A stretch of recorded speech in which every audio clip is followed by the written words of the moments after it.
kalemahan orang Sunda nu dititenan ku simkuring teh nyaeta misah-misah ajaran. Agama dipisahkeun jeung kahirupanana, seni dipisahkeun jeung agamana.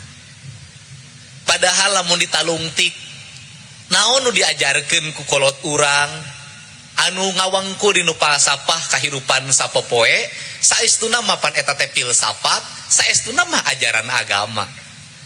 Ageman anu nungtun jalan kahadean, ageman anu nyingraikeun jalan kagorengan.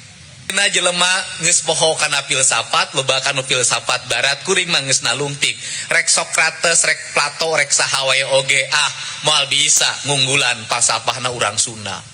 Tadi Kang Sule nyaritakeun hiji dialog jeung urang Jepang anu kritis. Anu saestuna eta nu diungkapkeun ungkara urang Sunda teh sadayana ajrih ku harti. Waktu ditanya cepot teh naon? Aya hartina. Astra jingga teh naon? Aya hartina. Di mana diajarna? Di Giri Harja aya hartina.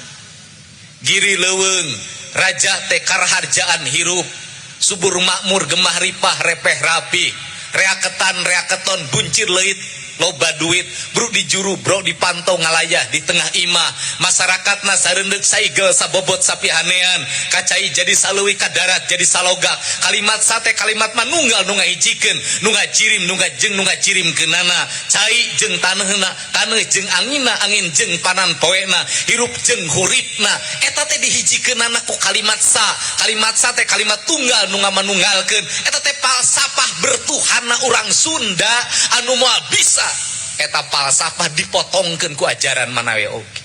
Ti lain agama cenah. Pan agama teh nu kautamaan Islam teh tauhid.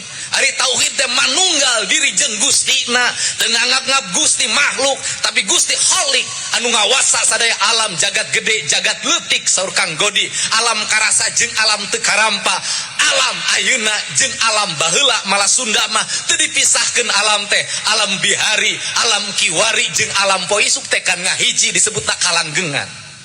Falsafah anu kieu gedena teu kahartieun ku masyarakat nu ngeusianana, da para pamimpinna pan teu apal kana jati dirina. Lamun teu apal ka jati dirina, teu apal ka kautamaan hirupna. Lamun teu apal kana kautamaan hirupna, moal apal kanu ngahirupkeunana. Sing saha anu teu apal ka diri, moal apal ka Gusti. Mantak emi Gustina kanu deukeut we, kanu deukeut dinu diri urang.